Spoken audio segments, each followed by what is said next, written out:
the Lord. Dearly beloved sisters and brothers, today, the 8th of September, is a day of greater joy and blessings for all of us. And for us who are in the Bible by Pentecost 2021 spiritual pilgrimage, two important things are falling together. First, as we all know, it's the birthday of our Blessed Mother, Mama Mary. A day when literally heaven rejoices and opens on with showers of spiritual blessings on all who honor and respect the greatest and the most beautiful creation of God, that is the Virgin Mary of Nazareth. Ave Maria. So, dear ones, I wish and greet all of you with a lot of love in the sweet name of our Blessed Mother. Joy and blessings of the feast of the Nativity of our Mother. Ave Maria. Hallelujah. Also, we are on the 100th day of our Bible pilgrimage. Yes, an important milestone indeed. Praise God. We are really blessed because the Lord has graciously allowed us to complete 100 uninterrupted days of Bible reading and reflection. You know, it's very pleasing to the Lord. Of course, very, very joyful our mother would be for us, because that which pleases her the most is this, what? Is the Word of God. Who is that? The Word. It's her only Son, Jesus Christ. Hallelujah. So, what she wants from her children, that we should read daily and reflect the Word. That is the last word she spoke, remember, in the Bible, in the scripture.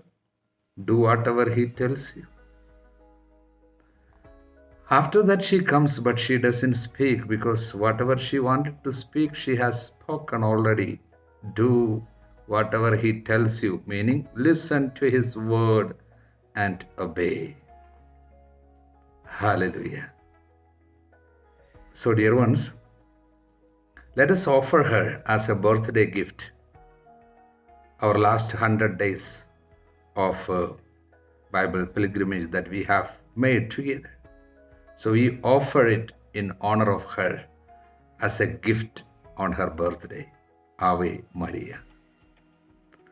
Also, today we should rededicate ourselves into reading the Word of God without fail, on a daily basis, and to complete this commitment that we have already made. Praise the Lord. Hallelujah. Ave Maria. Once again, very, very happy feast of our Blessed Mother. So, we have for our reading and reflection Joshua chapters 12 and 13, Psalm number 58, Acts of the Apostles chapter 11. Coming to Joshua chapters 12 and 13, see the promised land.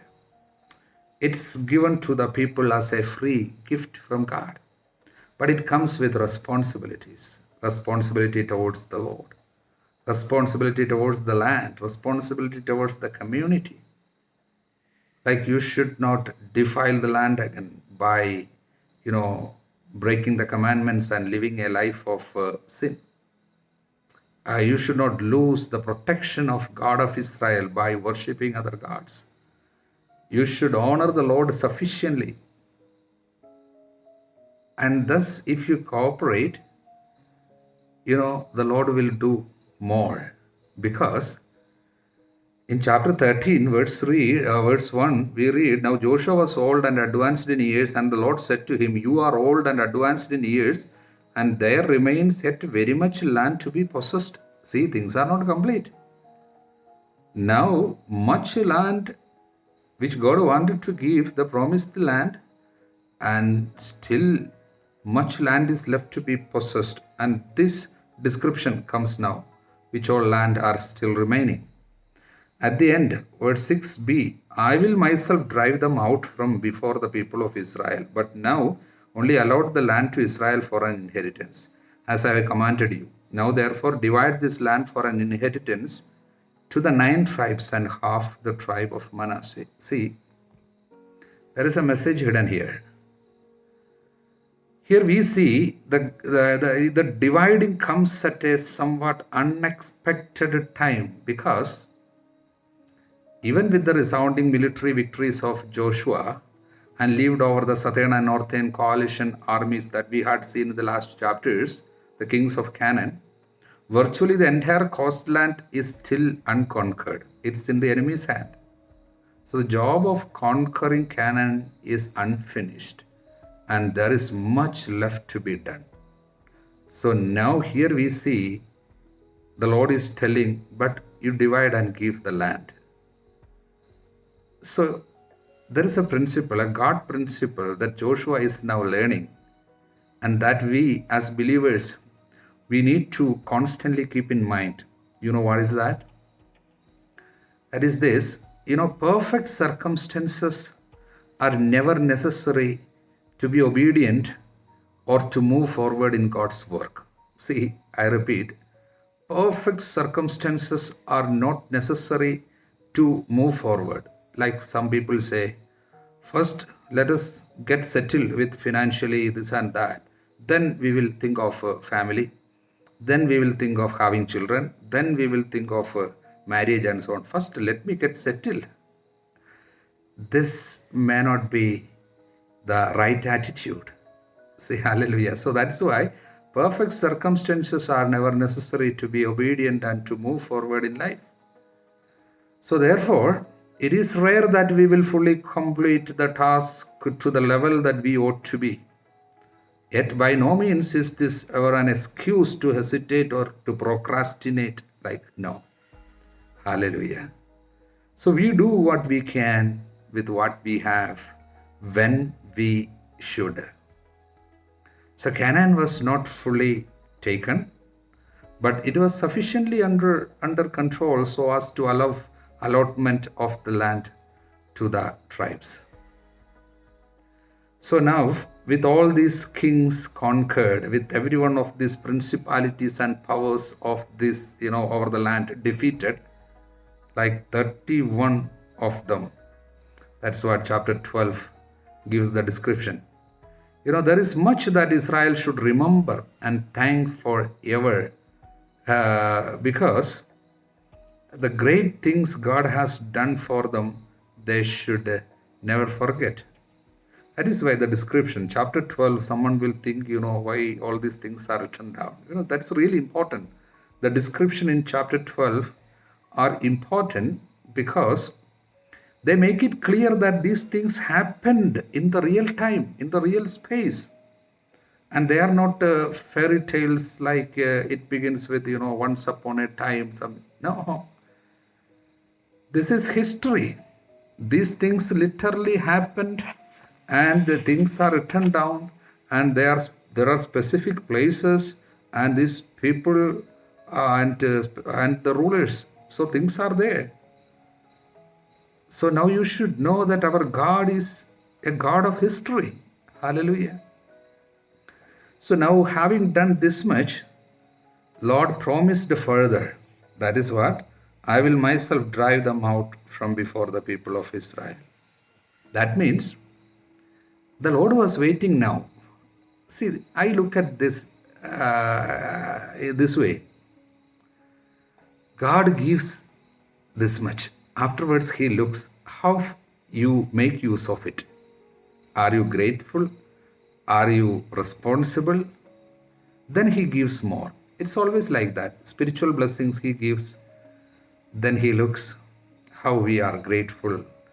Are we responsible? Then He gives more. Same way, material blessings also He gives. Then if you are responsible and thankful to the Lord, we have gratitude all the time, then He gives more. The same way He was doing with the Israelite. It doesn't mean that, they forget about this now, getting satisfied with what they have. No, they need to press on. They need to cooperate with the grace.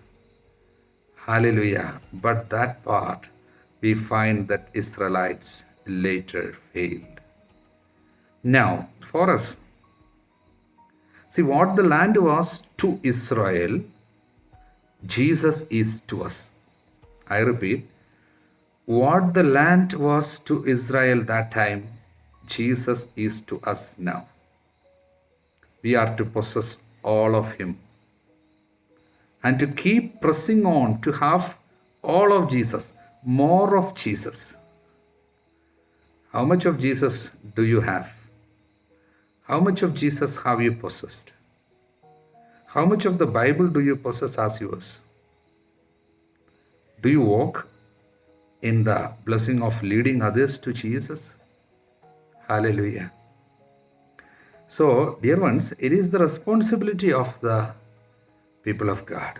We need to cooperate with the Lord on a constant basis, on a day-to-day basis, to defeat the evil rulers of darkness that are still, having some authority in certain areas of our lives. We need to cast them out. Cooperate with the Lord to cast them out so that we have more of Jesus. So, for that, these rulers of darkness, they may be here and there ruling in many areas of our lives. Some areas now we have given to the Lord, or the Lord has taken control.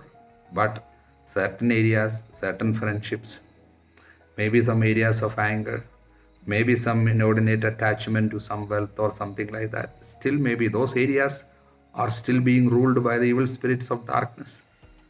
We need to press on. We need to move on. We should not be taking rest in this area. That is why we have a beautiful words from St. Paul writing to Philippians chapter 3, 12 onwards. Now that I have already obtained this, or am already perfect, but I press on to make it my own, because Christ Jesus has made me his own brother, and I do not consider that I have made it my own. But one thing I do, forgetting what lies behind, straining forward to what lies ahead, I press on toward the goal. I again press on. I know that more I have to do, more I have to possess. Hallelujah. This attitude should be the message that we should have from this particular situation in which Israel was. Hallelujah.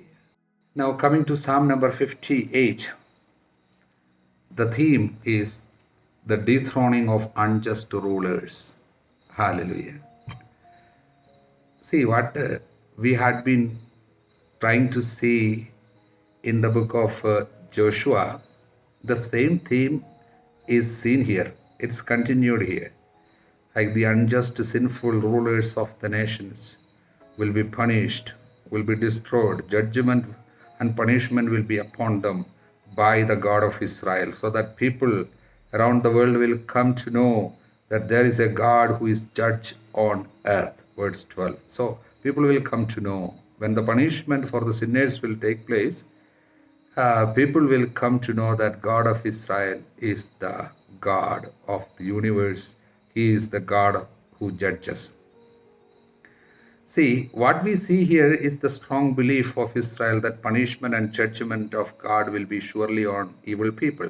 But here there is a growth, spiritual growth. What is that? Instead of dealing directly with the sinners who bring harm to us, who try to destroy us, and not taking revenge by ourselves, and not taking justice in our own hands, but submitting ourselves to the just God in prayer, asking God to act against them.